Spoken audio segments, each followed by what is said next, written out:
If you're listening to this podcast, it's probably because a child you love and care for is differently wired. Are they also struggling in their current educational setting, seen only for what they're doing wrong while longing for positive relationships with peers and others? Envision a world where your child's unique abilities are not just recognized, but celebrated. A world where they can connect with others and their true potential is seen and appreciated. The Strength-Based Assessment Lab's mission is to build a world for your child just like that. Through its innovative approach, it aims to empower students, families, educators, and professionals to create positive, effective, and collaborative learning experiences. Be a part of shaping a brighter future for your child. Visit www.bgs.edu to learn more about what a strength-based assessment could mean for your family. That's bgs.edu. Communication has been so important so that we can all be on the same page. And along with communication comes honesty, which may not always be easy for the teacher or the parent, because there may be times where I don't want to share something because I don't want to hurt anybody's feelings, or I don't want anybody to feel bad about something that's happened. But the only way that we can do what's best for the child, and the only way that a child can continue to show growth, is if there is honesty about what's going on in the classroom. Welcome to the Tilt Parenting Podcast, a podcast featuring interviews and conversations aimed at inspiring, informing, and supporting parents raising differently wired kids. I'm your host, Debbie Reber, and today we're fortunate enough to be talking with Becca Wertheim, a second grade teacher at an inclusion school in North Carolina. What I hear from parents over and over again is that navigating the world of school is one of, if not the biggest challenges. So I think it's really important to talk with teachers and school administrators so we can better understand what things look like from behind their desks, and ultimately figure out how to strengthen the dynamic between parents and teachers so that our child can benefit. As you'll hear in just a minute, Becca absolutely loves what she does, and especially the role she has of learning how to meet the unique needs and learning styles of the differently wired kids in her classroom. And she shares a lot of useful insight for parents who want to have better communication and support both in and out of the classroom. To learn more about TILT, the revolution for parents raising differently wired kids, visit www.tiltparenting.com. And now, on with the show. Welcome to the show, Becca. Hi, Debbie. Thank you so much for having me. I'm so glad you were able to come on. And on a weekend, by the way. We're recording this on a Saturday, so I really appreciate that. Yeah, I'm happy to be here. You know, I was just thinking about this before the call. I don't think we've ever met in person, have we? No, we haven't, but I feel like we have. I do too. Like, we've known each other virtually and over the phone for a super long time now. Yeah, since I was 15. So Really? Almost, I guess, 9 years, almost 10 years. Wow. Well, one of these days we'll have to meet in person. Yeah. We'll have to make that happen. Definitely. But anyway, I'm really glad we were able to do this. So as a way to start our conversation, would you mind just telling us a little bit about where and what you teach and what the focus of your school is? Yeah, so I teach second grade at Claxton Elementary School, which is in Asheville, North Carolina. And my school is an inclusion school. So what that means is that students who are identified as having disabilities or identified as gifted and talented are all included in a general education classroom along with their peers of the same age. And students are provided with the necessary support or accommodations and modifications needed to best fit their educational needs. So in my classroom, I have a variety of students who learn in different ways, and they all work together, and they're with each other for the majority of the school day. And it's really great to see everyone working together and being together and appreciating each other's own unique gifts and talents. How many kids do you have in a classroom then? What does that actually look like? This year I have 20 students, so I'm pretty lucky to have such a small class size.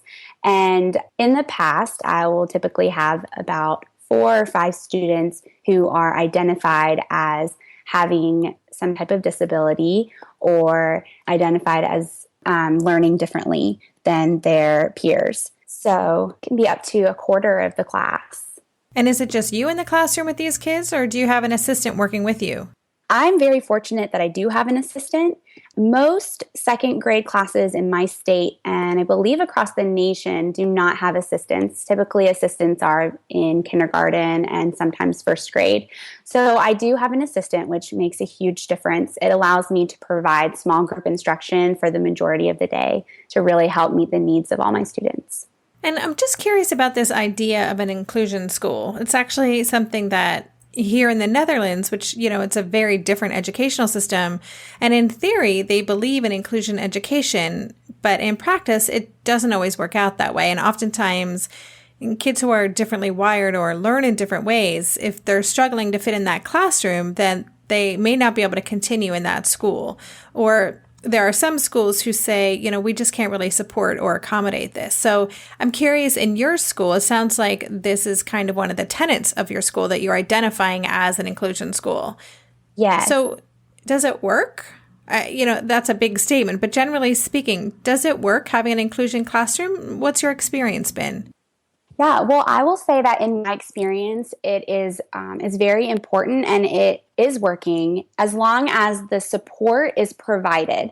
So I know that, and what I mean by that support is that students who may learn differently may need that extra support of another adult working with them one-on-one or in a small group setting, and it'll be a teacher who is licensed in special education. So that's different from having an instructional assistant or a teacher assistant like I have. It would be an adult who is actually licensed in special education to come in and support students who may be learning differently than their peers. And I'm grateful that in my school we have a lot of support in that area. And so that may look differently from school to school, district to district, and of course state to state, country to country. But in my school, I've had a positive experience, and I think it's been awesome to teach so many different types of learners. And it's really helped me become a better teacher as well, because I've had to form my instruction based on the way that my kids respond to what I'm teaching. So it's my job as a teacher to constantly be aware of how my students are responding. And I have to do formative assessments all day long. And what I mean by formative assessment is it doesn't mean kids are sitting down and taking a test. A formative assessment means that I'm using observation and anecdotal notes to see what my students are retaining and what they may need more support with. And if something isn't working, like if my teaching approach is not working and my students or a small group of my students or one or two of my students is not learning, then I have to change my approach to meet them where they're at. So an inclusion model, it does take a lot of work because classroom teachers, really it's kind of like I'm teaching 20 individual lessons versus one lesson to 20 students, because every single student is going to need something a little bit different. And the way that I provide that differentiation will look different for every subject and every day. But it does take more work, but I think it's worth it in the long run, especially for the students, for them to be included with their peers, for everybody to be included together, and to really learn from each other and each other's unique learning styles. So I might have students who are more talented when it comes to drawing or building or creating. And although they may be identified by the law as having a disability, they have this unique gift that can be shared with their peers, and they can help teach something in their own unique way through music or creativity. So really, an inclusion model is about seeing those unique gifts and talents in every student and using it to everyone's advantage so that we can really learn from each other. Yeah, I like that. I think the focus on inclusion learning, or the focus of a lot of conversations, is on the benefit for the student with the difference. And I like what you just said, because it really is about how everyone can benefit from that, not just the differently wired student or the child with a learning difference is benefiting from being with, more neurotypical peers, but the benefits kind of go both ways. Yeah, definitely. And even as a teacher, I have had kids present their own learning to me in such a unique way that it's changed my perspective. And I've learned from them, like, wow, this is a really awesome way that they learned this and they connected with this content. Maybe I can use this in the future for other students. So really, it's just this classroom community. We're all learning from each other, the teachers and the students. I know that you can't talk specifically about what's happening in your classroom this year, but kind of generally speaking, what are some of the neurological differences or learning differences that you've had in your classroom with students that you've had to address and support? Well, I've had experience teaching students with autism, students with ADHD, and I've had the opportunity to get to know so many different kinds of learners. So whether a student is identified as having a disability, really every single kid learns in their own unique way. So any teacher is going to be exposed to different learning styles. And like I mentioned earlier, it's our job as teachers to really tweak our instruction to meet those unique learning styles of our students. And that will be different every single year. But yeah, this is my third year teaching, and I've already had the opportunity to work with so many awesome students who do see the world differently maybe than typical peers, but I've enjoyed it. I've enjoyed working with all my different types of students. Well, I'm sure it keeps things interesting, keeps you on your toes. Yeah, definitely. I'm curious, when you were studying to become a teacher, were you specifically trained in learning how to support students who think differently? I ask this because I interviewed someone for another podcast about dyslexia, and she taught for more than 15 years and then went on to get her master's degree as a reading specialist. And in none of that time, either as a teacher or in her education, was she trained specially to even understand what dyslexia was. And she was a reading specialist. So she really had to do a lot of work. And now that's her focus, is supporting kids with dyslexia. So I'm just I'm curious to know, in the course of your training, whether in university or things you've done after that, have you learned specific skills to support differently wired kids, or how do you approach that, and where does your foundation come from for that? Yeah, that's such a great question. At my university, I went to the University of North Carolina at Asheville, and I did take several classes that were specifically on students with special needs or different learning styles. And I also majored in psychology. So I took psychology of exceptional children, and I really did have the opportunity to explore that area, which I loved. And not every university will provide the same courses, but general education students in college will learn about exceptional children. I don't have a degree in special education specifically, but like I mentioned earlier, in my school, since we are an inclusion model, we do have teachers who are certified special education teachers who are pushing into my classroom to support.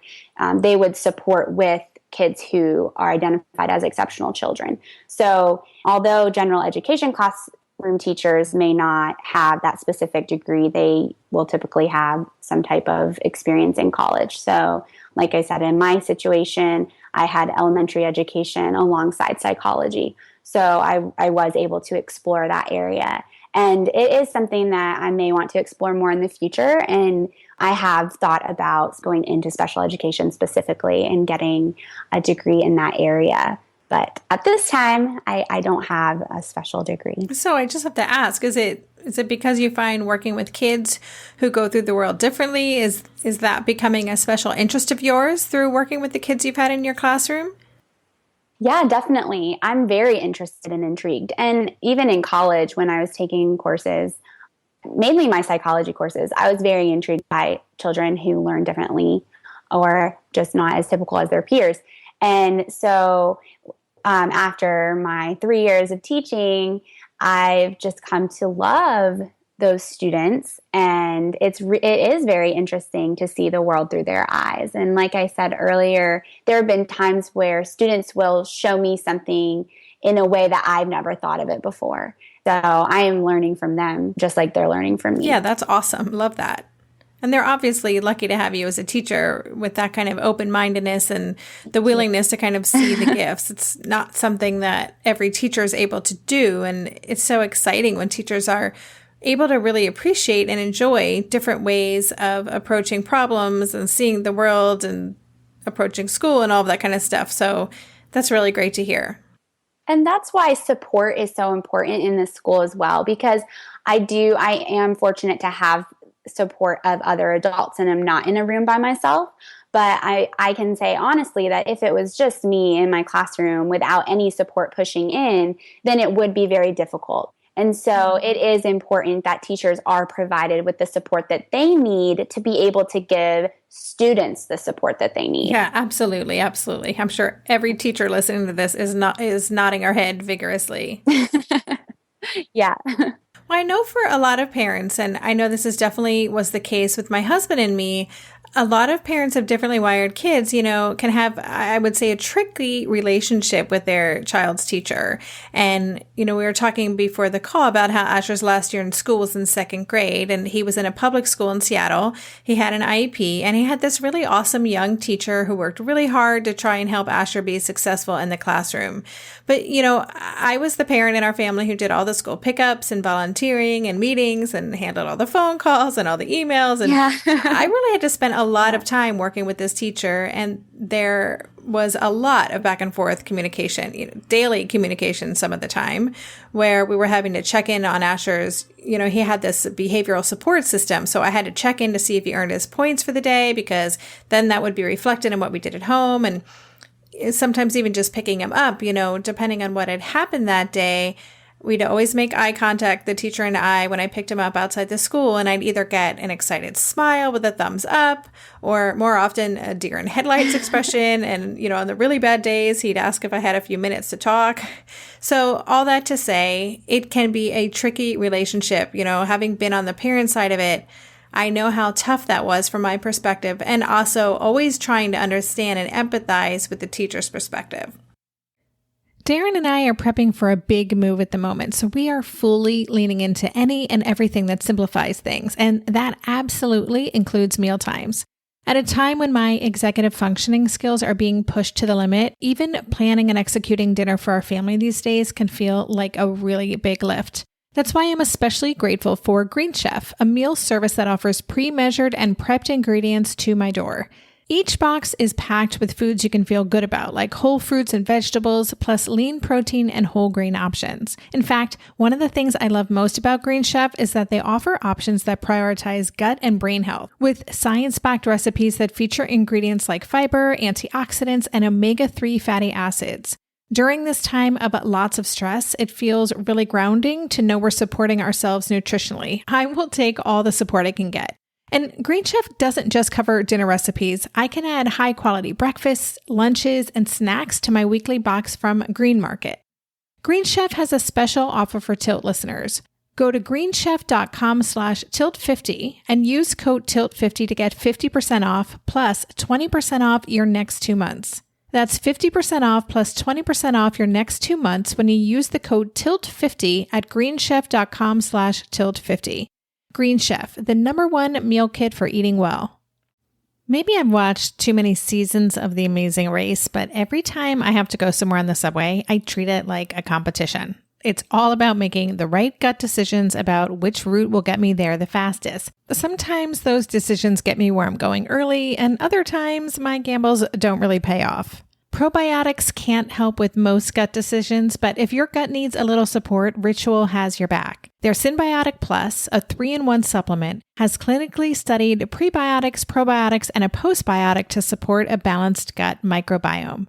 I've been using Synbiotic Plus for about 6 months now, and it's become a core part of my morning routine. I take the mini capsule every morning while making my way through my inbox, whether I'm at home or I'm on the road, because it doesn't need to be refrigerated. And the capsule itself is delayed released, which helps it survive the harsh conditions of the upper GI tract for delivery to the colon. And that's exactly where we want it to go. Ritual invested in a study modeling the human colon, which showed that Synbiotic Plus significantly increased microbial diversity and the growth of beneficial bacteria. There's no more shame in your gut game. Synbiotic Plus and Ritual are here to celebrate, not hide your insides. Get 25% off your first month for a limited time at ritual.com/tilt. Start Ritual or add Synbiotic Plus to your subscription today. That's ritual.com/tilt for 25% off. That was a very long-winded way of asking a question. I'd love to hear from your perspective what those relationships are like. When you have a child in your class who needs extra support, how do you manage that relationship with the parent? What are your goals in that relationship? That is such a great question. And I think that being a parent of any child, it's difficult to balance that communication and to make sure that you're constantly keeping up with everything that's going on, because there is so much going on in just one school day. And so I would say for all of my parents, all of my students, communication is by far the most important piece of my school year. And building relationships, especially with parents of my students who are exceptional learners, is so important because they do have specific behavioral needs, behavior plans. They have specific academic and social goals. And we have to work at as a team in order for that child to show growth. And the only way for us to work successfully as a team is to build those relationships. So a couple of ways that I do that at my school, in our school district, it is common for teachers to actually do home visits at the beginning of the school year. And what that would look like is at the beginning of the year, it's offered to parents. And so I offer it to my parents. If they would like for me to come over and visit their home, I'm happy to do that. And I know that the first time I heard about home visits, I kind of felt like, oh my goodness, this is so, it seemed so uncomfortable, or just this area that I wasn't so sure of. And after reading more about the research behind home visits and seeing the benefits, like year after year, I'm so happy that I do them. And again, it's optional. So some parents are not so into it, but the majority of families are. And it's such a great way to just informally, at the beginning of the year, bond and get to know each other. And the kids are so excited to be able to share their own life and their favorite toys, or their favorite books at home, or what they like to do. And so I would say that's one of the ways that I start out the beginning of the year, with that, building that strong foundation. And then it's important to keep consistent communication. And I do have some parents this year and years past that I am communicating with every single day, whether that's through an email or phone call or even a text message. But communication has been so important so that we can all be on the same page. And along with communication comes honesty, which may not always be easy for the teacher or the parent, because there may be times where I don't want to share something because I don't want to hurt anybody's feelings, or I don't want anybody to feel bad about something that's happened. But the only way that we can do what's best for the child, and the only way that a child can continue to show growth, is if there is honesty about what's going on in the classroom. And oftentimes kids will behave differently at home than they do at school. And that's because at school, they're having to do different tasks than at home. Not to say that home isn't challenging as well, because it can be. Just like being at home can be just as exciting as school. But at school, there are less adults. And so students, that attention has to be divided. And that can create a lot of challenges. So a second way that I help parents kind of see what the day-to-day, what our routine is like, is I invite them to spend a day in the classroom. And every time I've had a parent do that, it's been such a positive experience for the parent, the child, and me. The child's so excited to have the parent there for the day, and the parent gets to see the whole routine of the day, and really all the ins and outs and the things that we have to accomplish in such a short amount of time. And it gives me as a teacher good talking points for where we can go back and look at that school day and say, when this happened, how do you feel about how I handled that? Or how would you have handled that at home? Or do you think there's a different way that maybe your child would have responded better? And just being so open and honest has to be the basis of that teamwork. Yeah, and I'm grateful that I work in a district that allows that. So I would encourage parents to reach out to the classroom teacher and just ask, is it possible for me to come spend the day with you, or even part of the day? And just ask. And I think more than likely teachers would be happy to have them. And I think it would be a great experience for everyone. Yeah, and it's really interesting. When Asher was in first grade and he was in a private school, we knew we were going to be transitioning to a public school with an IEP. And as part of the process of getting all that paperwork in order to support the IEP, someone had to sit in the classroom and observe him at the private school. And they had to kind of take notes on Asher's behavior and actions in the classroom. So it wasn't me. I didn't get to be in the classroom, but the notes that this person took, it was basically like a play-by-play of everything he did over the course of an hour. And it was so fascinating to me. It was like a window into a world that I had no idea existed, because, as parents, we do only see what we see at home. And you're right, the environment at school is different. And I could see how if the child isn't too distracted by having the parent there, how informative and eye-opening that could be for a parent to get a better sense of what's really going on and things that they may not recognize as challenges.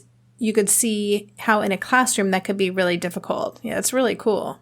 Yeah, definitely. And I really do love looking back on the day and having those discussions with parents on asking them their opinion. I mean, because you're the parent, you know your child best. So I love hearing, parents' perspective of, is there a different way that you think I could have, approached this, or something that works better for you? And it's a great experience. So I encourage parents to reach out and see if that's an option. And I had some parents that they'll come more than one day a year, at different points in the year, because that's another thing for parents to realize is that kids change so much during different times of the school year. So depending on when there are school breaks, like if there's a long holiday break, then behaviors can be different. Or from the beginning of the year to the end of the year, there's such drastic change. So that's another important piece, is maybe observing different points in the school year. Yes, absolutely. They're very different. We used to have, we called them, seasons. There was the fall regression and the Christmas funk and, all these different, that makes sense. Well, also, you were saying you could learn a lot from parents. And I always felt as a parent, with a child in school, part of the dynamic of my relationship with the teacher was one of feeling like I did want to support them. Here's what we're doing at home. Here are the therapies we're doing, or here's what our strategies are. So a lot of my job was sometimes even educating the teacher on different things. But at the same time, I was so in need of more information. So it was kind of like this, it never got to be perfectly symbiotic, but I remember really feeling sometimes like I want them to tell me what to do. I don't have all the answers here. And then the teachers were coming to me wanting help. And so I'm wondering, do you have parents, or have you had parents in the past who've kind of looked at you to be that beacon of information, or to give them strategies because they may be seeing your child thriving in your classroom and they want to bring that home as well? Yeah, definitely. Debbie, I think so many parents feel the same way that you do, like you just mentioned. And I think so many teachers feel this way as well, of we want to know as much as we can from the parents of what's working at home, or things that are going on at home, or maybe anything that we should, any additional information that we should know. We want to soak it all up. And then, of course, parents, they want to know what is going on at school and how can things be used at home. So it is kind of a cycle of again, learning from each other. And that's why that communication and those constant discussions are important, because teachers and parents are learning from each other. And I've had certain things that I'll do in the classroom, especially like visuals, or different visuals that might work in the classroom that parents may also try at home. And that way the child's having consistency across the whole day of seeing the same thing in school and seeing the same thing at home. So an example of what I mean by visual is like a checklist. So if a child has a checklist of tasks, they have to do something first, and then they can do something after they complete a task. It's important for them to have consistency. So if there is something like that in the classroom, then having that same visual at home could really help bridge a transition from being in the classroom to being at home. They're still having to complete tasks, whether they're at home or they're at school, but having consistency across how that's presented to them can be very valuable. So that's just one example of how something can be used in school and at home.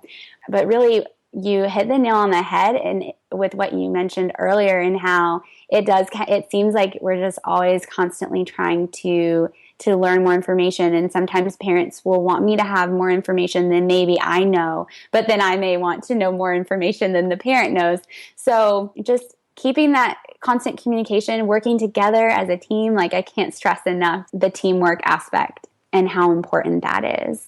And finding answers together even. Like there have been times where parents will have questions, and maybe we'll both have a question about something. So I'll reach out to support staff at school to try to find an answer. Parents may try to find an answer outside of school by doing a different kind of research, and then we can meet back together and discuss what we found and find a common ground of what's best. That's great. Hey there, it's Debbie. I love making this show and sharing conversations about how to support our awesome neurodivergent kids. I've seen how even one little insight from an interview can spark a big shift in daily life. But I know that raising complex kids can be messy and lonely. And just when we think we figured it out, something comes up that boots us right back to feeling overwhelmed and stuck. That's why I've poured everything into creating a way for parents like us navigating complex parenting journeys to join together and chart a path that feels positive, hopeful, and doable. It's the brand new Differently Wired Club experience. In the club, you'll get personal support from me and other seasoned parent coaches, 6 live calls every month where you can connect and get your personal questions answered, the opportunity to learn directly from authors and experts like I have on this show, monthly themes for getting specific and tactical, an exclusive private podcast feed, and the best, most generous community of parents. Seriously, these folks show up for themselves and each other, and that right there is really everything, because it's a daily reminder that we're not alone. Our kids aren't broken, and we have totally got this. The recently rebooted Differently Wired Club is on a brand new platform with its very own iOS and Android app. It is such a great space. However you learn, whatever your style, no matter the ages, genders, and neurodivergent profile of your children, the Differently Wired Club can help you cultivate the positive shifts you're hoping for. Join us today by going to tiltparenting.com/club. That's tiltparenting.com/club.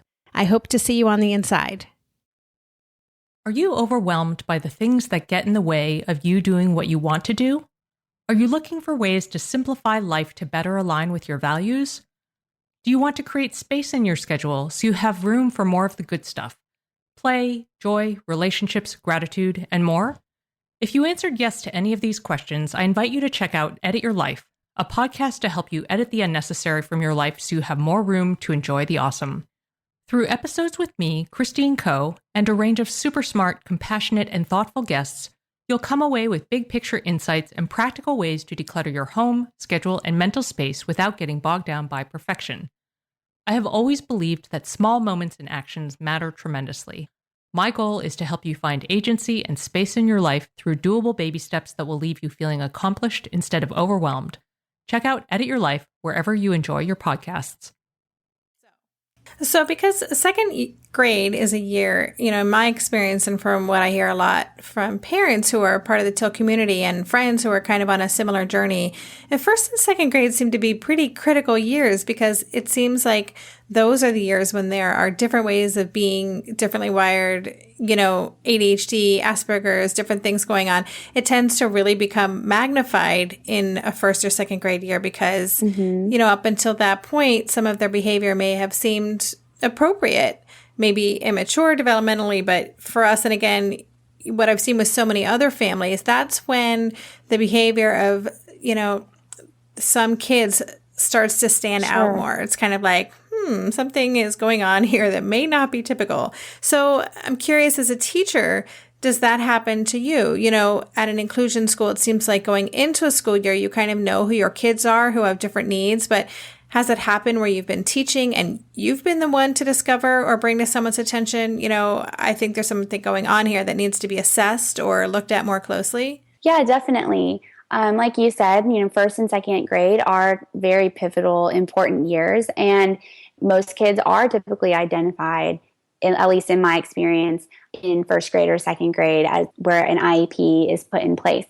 But there have been times where teachers will, in second grade or perhaps even third grade, will identify new behaviors that maybe did not stand out as much in kindergarten or first grade. Like you mentioned, that in kindergarten and first grade, some behaviors may just seem like a child is maturing a little bit later than their peers. But by that second and third grade age, you can really see what is typical and what may not be as typical. So if that does happen, thankfully, like I've said, my district has systems in place where, as a classroom teacher, I can share what my observations, and I would need to keep detailed logs and track data on things that I observe, and then there would be a process in place where somebody else would come in and observe, and if it needs to be, then they would continue along that evaluation process. But usually second grade is like the year where a lot of those IEPs are put into place. So it just depends, but most schools have or should have good systems in place so that the classroom teacher feels comfortable reaching out to the right people if they do notice things that are atypical. Or again, along the same lines, if parents have concerns, parents, of course, have the right to reach out to the classroom teacher and share those concerns. And again, that's where an observation in the classroom, a parent observation in the classroom may be very important in case a child is, maybe behaving differently at home than at school. So if a teacher notices it or a parent notices it, they should be able to reach out to the right people. Right. You just touched upon what was actually going to be my next question. So, and my last question, actually, before we say goodbye. So if there are parents listening to this who have concerns about their child in school, whether it's academic or social, what other advice would you give them in terms of how to approach a school or teacher in order to advocate for their child? So you just suggested asking to observe in the classroom. Any other specific tips you can share with us? Well, I would say that the most important thing is to reach out sooner rather than later, because even though it may be a minor concern, maybe a parent is noticing something that you're not sure, like maybe it is typical, maybe it's not typical, really just on the fence, I would still bring it to the teacher's attention. And then that way it can be, as a classroom teacher, it can be on my radar as well. And hopefully parents will feel comfortable doing that. I know that as a classroom teacher, for me, like there would be no judgment there. And I'm so happy when parents are open and honest with me. So I would say to reach out sooner rather than later, and just through email or phone or whatever is best, and just be honest about what, as a parent, maybe what you're seeing or what you're concerned about, maybe what you've noticed at home. And then also feel free to ask questions. Have you noticed this at school? Have you noticed this behavior during this time of the day? Have you noticed this behavior on a certain time of the week? Like, is the beginning of the week different from the end of the week, or mornings versus afternoons? And just making sure as a parent, that you feel comfortable reaching out and asking those questions to a teacher. I would also say it's important to set up a face-to-face meeting, because things can be kind of interpreted differently through the phone or through email. So having a face-to-face meeting even before coming in to observe in the classroom could be very beneficial. And this is also a great way for the teacher to show the classroom environment to the parent and really show it through the lens of their child. So if I have a parent come in, I'm able to show the classroom to that parent and really walk them through the school day, saying, this is where your child sits during this part of the day. Or I noticed that when they have choice seating time, your child loves to sit over here. And just really letting parents see that environment before they come in to do maybe an observation for the day. So definitely reaching out sooner rather than later, hopefully feeling comfortable and knowing that the teacher is there to help and support, and that as teachers we want to know those concerns so that we can start thinking about ways to support the child and the parents. That's great. Thank you. I mean, that's a big part of TILT, is really wanting to encourage parents to feel comfortable being open about what's happening and what's difficult and what's different for them. Because as you said, I think there are so many people who are afraid they're going to be judged or their child's going to be judged. But I really believe so firmly that we have to start talking about these things openly, and that it's not a bad thing. It's not a taboo. It's nothing to be ashamed of. It is what it is. And it really is only through true openness that these kids are going to be able to thrive and feel good about who they are. Yes, I completely agree. I'm so happy that the TILT community exists now. I think it's so important. You're exactly right. This does need to be talked about more. And I really want parents to feel empowered about talking to teachers and really working as a team with those classroom teachers or other support at the school. And I just really want parents to know that as teachers, we do care so much about every single child's education, and that's why we're there. And we wouldn't go in every morning doing what we're doing if we didn't care. And I know so many parents understand that and appreciate it. So as long as there's that open stream of communication and consistency and good relationships, then so much growth can happen just within one school year. And it's really beautiful to see. That's awesome. I wish I could bring Asher back and you could be his teacher for a year. Or maybe I come to the Netherlands and teach for a year. All right. We'll talk about that. I love that. But this has been really so insightful. And, when we ask parents what kinds of things they're struggling with when it comes to their differently wired child, right up there at the top is education and finding the right fit or figuring out what to do when their child's not thriving at school. So this has been fantastic information for parents who are in that space, and also for parents whose children may not yet be in school, but that's coming up for them soon. So just great information. Thank you so much for coming on the show, and it's been great to talk with you today. Yeah, great to talk to you too. Thank you so much for having me. Thank you so much for tuning into the Tilt Parenting Podcast. To learn more about Becca and to check out the show notes for this episode, visit tiltparenting.com/session16. It's hard to believe, but it's been nearly 3 months since we launched Tilt and the Tilt Parenting Podcast. We've been so excited about the response to the show and to what we're doing online. So I actually just wanted to take a minute to thank you, the listeners, for being a part of our audience and for helping us spread the word and leaving all those great reviews on iTunes. It is so appreciated, and it means a lot to both me and Asher to know that what we're creating isn't only resonating, but that it's actually helping parents to support their kids. So thank you. For more information on Tilt, the revolution for parents raising differently wired kids, please visit us at www.tiltparenting.com.